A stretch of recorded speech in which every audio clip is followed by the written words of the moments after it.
नमस्कार देशवासियों। आज हम बजट के बारे में कुछ और नई चीजें आपको बताना चाहते हैं। सबसे पहले तो क्या है कि बजट हमेशा पास होता है नेक्स्ट ईयर के लिए। ये हमेशा अप्लीकेबल होता है अगले फाइनेंशियल ईयर से। जैसे कि अब बजट आया 2025 फाइनेंशियली, तो ये बजट अप्लीकेबल होगा 1 अप्रैल 2025 से।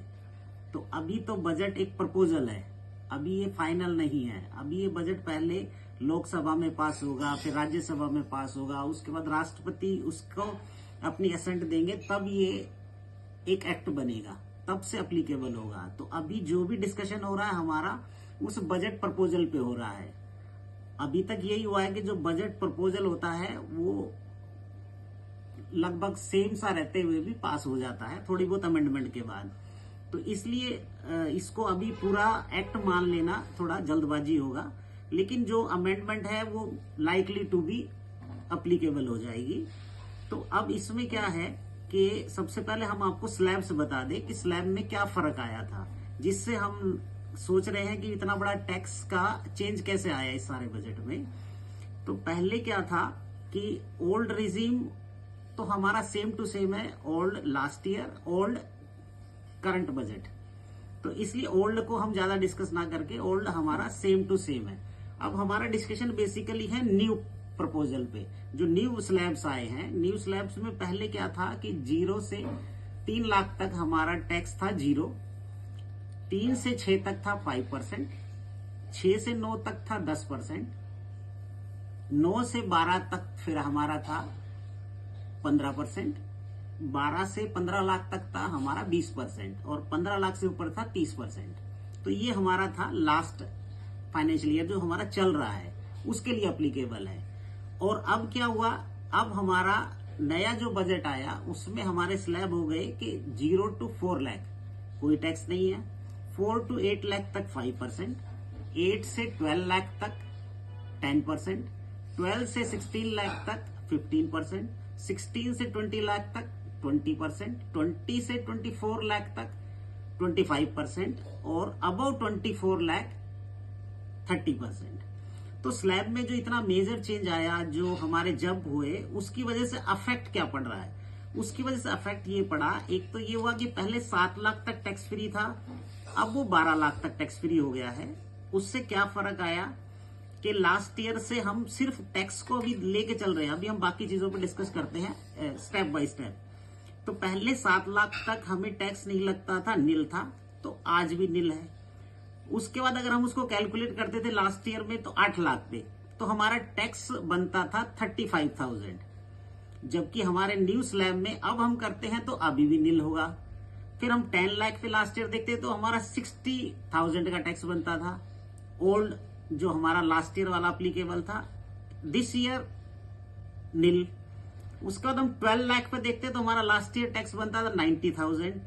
तो इस साल क्योंकि हमारा 12 लाख तक फ्री है, तो वो 90,000 तक कोई टैक्स आज हमें नहीं लगता है, तो आज भी टैक्स फ्री है। अब हमारे पास टैक्सेबिलिटी शुरू होती है कि लास्ट ईयर की भी और इस साल की भी। तो अब हमने कैलकुलेट किया 15 लाख पे। 15 लाख पे लास्ट ईयर टैक्स बनता था 1,50,000, और अब जो टैक्स बन रहा है 15 लाख पे इस साल में 1,05,000। अच्छा, अब ये कितना ज्यादा फर्क क्यों आ रहा है? अब एकदम से आपने देखा कि सब फर्क आ गया एकदम से। क्या हुआ कि ये टैक्स का फर्क क्यों आता है कि एक हमारा सेक्शन होता था 87A। 87A क्या कहता था कि जब आपकी लास्ट ईयर की बात करते तो 7 लाख पे, क्योंकि हमारा स्लैब वाइज टैक्स था, तो 7 लाख पे अगर हम कैलकुलेट करते थे तो हमारा टैक्स बनता था 25,000। क्यों बनता था 25,000? की फर्स्ट 3 लाख पे 0, 3 to 6 15,000, 6 to 7 10,000, 25,000 तक का हमारा टैक्स बनता था। वो 87A में रिबेट थी, इस वजह से टैक्स नहीं था। अदरवाइज गवर्नमेंट का रेट ऑफ टैक्स तो वो स्लैब दिया है, स्लैब इसलिए दिया जाता है कि भाई हमारा टैक्स बनेगा। अब करंट ईयर में क्या हुआ कि आपका स्लैब जो 87A में चेंज क्या आया, 87A में चेंज आया कि अगर आप 12 लाख पे अगर नॉर्मली टैक्स आप कैलकुलेट करेंगे तो वो आपका टैक्स बनेगा 60,000। कैसे बनेगा? कि फर्स्ट 4 पे आपको कोई टैक्स नहीं देना है, नेक्स्ट 4 लाख पे आपको 5% देना है 20,000, उससे नेक्स्ट 4 लाख पे यानी कि 12 लाख तक आपको टैक्स देना था 60,000, और क्योंकि आपकी 60,000 तक इनकम होती है तो 87A एप्लीकेबल होता है और पूरा का टैक्स वेव ऑफ हो जाएगा। अब हमने कैलकुलेट किया कि हम करें 15 लाख पे। 15 लाख पे लास्ट ईयर टैक्स बनता था 1,50,000। अब क्या हुआ कि हमारा फर्स्ट 4 लाख पे 0, नेक्स्ट 4 लाख पे हमारा 20,000, उससे नेक्स्ट 4 लाख पे हमारा 40,000, इसका मतलब 60,000। उसके बाद हमने क्या होना था कि 60,000 के बाद हमारा 15% टैक्स अप्लीकेबल था 12,000 अबो। तो अब हमने 3 लाख का टैक्स लिया, 3 लाख का हमारी टैक्सेबल इनकम हुई, उसका 15% हुआ 45,000, तो हमारा टैक्स बन गया 1,05,000। तो लास्ट ईयर से इस साल कंपेयर करें अगर 15 लाख पे ही, तो हमारा जो टैक्स का बेनिफिट हुआ अभी कम दिख रहा है, क्योंकि हमारा कम इसलिए हो गया क्योंकि वो 87A की रिबेट हमारी 87A की रिबेट तो हमारी 60,000 से जब भी ज्यादा हो जाएगा खत्म हो जाएगी।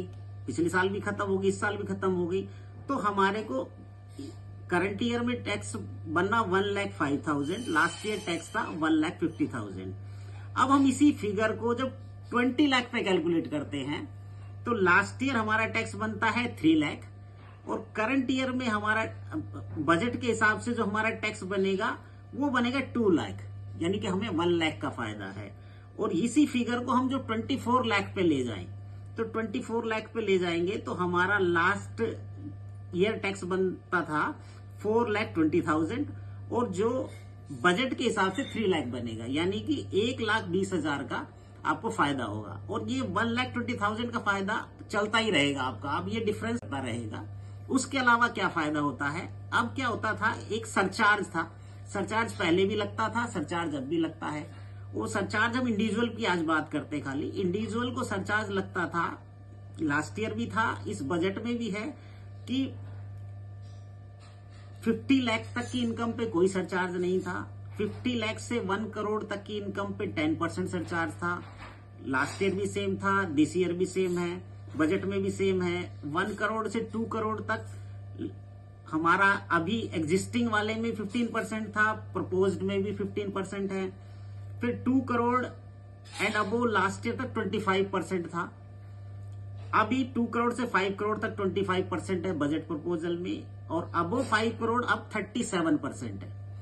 तो अभी हो क्या रहा है कि आपको ये सरचार्ज का बेनिफिट भी साथ साथ मिलेगा। जब 1,20,000 की इनकम लेस हुई है तो नेचुरली इस पर सरचार्ज भी लेस होगा। उसके ऊपर 4% एजुकेशन सेस जो कि बोथ ईयर में सेम है, उसका भी आपको बेनिफिट मिलेगा।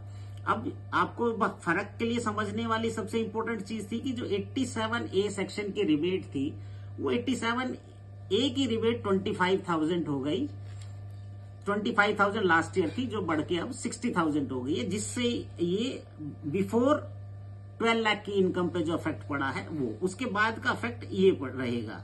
उसके बाद अब हमारा क्या होता है, कई बार हमने सरकार ने स्लैब बनाए क्यों, जब 12 लाख तक फ्री था तो फ्री था, तो अब स्लैब बनाने की जरूरत क्या थी, तो उसकी जरूरत यही पड़ी कि जो हायर इनकम वाले हैं उनको तो ये स्लैब देने ही पड़ेंगे। ये तो सिर्फ वहां तक की इनकम के लिए ये स्लैब था कि ताकि जो लोअर इनकम ग्रुप है उनको टैक्स ना देना पड़े।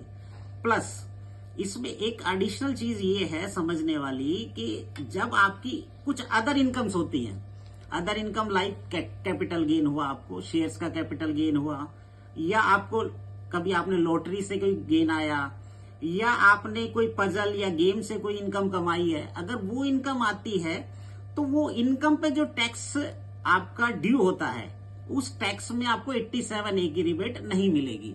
इसका मतलब ये हुआ कि जब आपकी इनकम 12 लाख से कम भी हो गई और इनकी वजह से कोई टैक्स बनता है तो वो टैक्स आपको पे करना पड़ेगा। वो हमारा करंट जो बजट चल रहा था लास्ट ईयर तक, उसमें भी टैक्सेबल था, इसमें भी टैक्सेबल है, लेकिन इसको अलग से मानना चाहिए। कभी ये ना हो कि हम 12 लाख फ्री का मतलब 12 लाख फ्री है तो ये इन सब पे भी टैक्स नहीं देना पड़ेगा, क्योंकि हमारी 60,000 से कम का 87A एक छूट मिलती है, 60,000 से कम का टैक्स मिला तो नहीं लगना चाहिए, लेकिन इसमें ऐसा नहीं है। इस पे हमारा वो टैक्स और एजुकेशन सेस सरचार्ज जो भी बनेगा वो व्हाटएवर एप्लीकेबल होगा इसके ऊपर। तो ये टैक्स के लिए एक स्टेप है जो हर एक को पता होना चाहिए जब भी रिटर्न फाइल करेंगे। अदरवाइज तो ये लगेगा कि भाई 12 लाख तक टैक्स फ्री है तो हमें टैक्स देना क्यों पड़े। अब मैं एक दो चीजें जो सैलरी क्लास के लिए है उनको स्पेशली हम बताना चाह रहे हैं कि एक तो क्या है, स्टडी डिडक्शन आपका 75,000 कंटिन्यू है जो आपको मिलेगा ही मिलेगा। एक जिनकी फैमिली पेंशन आती है उनको 25,000 आपको मिलेगा, प्रपोजल में अलग से छूट मिलेगी। उसके अलावा आपको 80 CCD एक पेंशन स्कीम होती है, पहले की एनपीएस थी, अब एनपीएस वात्सल्य करके एक नई स्कीम चालू की है सरकार ने कि वो बच्चों के नाम भी आप एनपीएस ले सकते हैं, उसमें भी आपको 50,000 की छूट मिलेगी। एक गवर्नमेंट ने एक नई स्कीम की है 80 CCH deposit in Agniveer corpus fund, उसकी एडिशनल छूट मिलेगी आपको। तो ये एक कुछ एडिशनल छूट्स स्पेशली दी गई है एम्प्लॉइज को जो हमें कंसीडर करनी चाहिए। और इसके अलावा जो इस बजट में एक चीज है जो देखने वाली है कि टीडीएस को काफी सारा रैशनलाइज कर दिया। जो पहले टीडीएस बड़ा कॉम्प्लिकेटेड था, कुछ चीजों को सिंपल भी किया है, कुछ छोटी छोटी अर्निंग पे भी टीडीएस कट जाते थे। अब उन्होंने क्या किया, उस टीडीएस को भी कोशिश किया कि थोड़ा सा उसको रैशनलाइज कर दे। जैसे पहले इंटरेस्ट किसी तरह की सिक्योरिटी पर इंटरेस्ट आता था, उस पर टीडीएस कटता था, अब वो कर दिया कि भाई 10,000 से ऊपर होगा तभी कटेगा।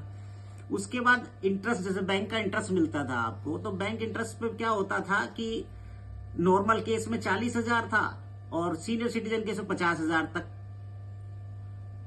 तक पे नहीं लगता था, उसके ऊपर में टीडीएस कटता था। अब वो बढ़ा के उन्होंने 1 लाख और 50,000, सीनियर सिटीजन के लिए 1 लाख तक कोई टीडीएस नहीं कटेगा और अदर देन सीनियर सिटीजन 50,000 तक नहीं कटेगा। पहले क्या होता था, हम शेयर सिक्योरिटी में डील करते थे, थोड़ा सा भी डिविडेंड आता था टीडीएस कट जाता था। पहले वो 5,000 की लिमिट थी, अब 10,000, अगर किसी पर्टिकुलर कंपनी से 10,000 तक का डिविडेंड आता है तो कोई टीडीएस नहीं कटेगा। इसके अलावा म्यूचुअल फंड पे भी है कि इनकम कोई म्यूचुअल फंड से आती है, वो भी पहले 5,000 तक अब था कि जिसपे टीडीएस नहीं करता, अब 10,000 हो गया है। इसके अलावा जो आपको देखना है वो है इंश्योरेंस कमीशन। जो इंश्योरेंस का बिजनेस करते हैं उनका 15,000 पे टीडीएस कटता था, 20,000 हो गया है। उसके अलावा जो लॉटरी वगैरह की हम कमीशन कमाते थे उस पर 15,000 पे पहले टीडीएस कटता था, अब वो 20,000 की लिमिट कर दी। जो इंडिविजुअल ब्रोकरेज कमीशन लेते थे हम, वो पहले 15,000 थी, अब 20,000 तक नहीं लगेगा। और सबसे ज्यादा चेंज जो आया रेंट में आया, जो पहले 2,40,000 से ऊपर रेंट होते ही टीडीएस कटता था, अब वो लिमिट 6 लाख से ऊपर हो गई है, यानी कि 50,000 पर मंथ होगा तब टीडीएस कटेगा। उसके बाद हुआ हमारा प्रोफेशनल्स पे। प्रोफेशनल पहले कोई भी कंसल्टेंसी दी आपने, किसी दी 30,000 अमाउंट तक होते ही हमें टीडीएस कटता था, अब वो अमाउंट बढ़ा के 50,000 कर दिया है। अब गवर्नमेंट कई बार हमें मुआवजा देती है, एनहांस कंपनसेशन देती है। उसमें पहले क्या होता था, 2.5 लाख रुपए का मुआवजा होते ही टीडीएस कटता था, अब वो अमाउंट भी बढ़ा के 5 लाख कर दिया है। तो ये कुछ एक टीडीएस में बड़े अच्छे चेंजेस हैं जो यूजफुल है इंडिविजुअल्स के लिए भी, क्योंकि वो भी बहुत सारी कंसल्टेंसी और इस सब चीजों से जुड़े हुए हैं, और बिजनेसमैन को तो है ही है। तो अभी हम क्या कर रहे हैं, अभी हम आज तो आपको यहां तक ही बता रहे हैं, आगे हम इसमें कुछ और नई चीजें ऐड करके फिर बताएंगे। धन्यवाद।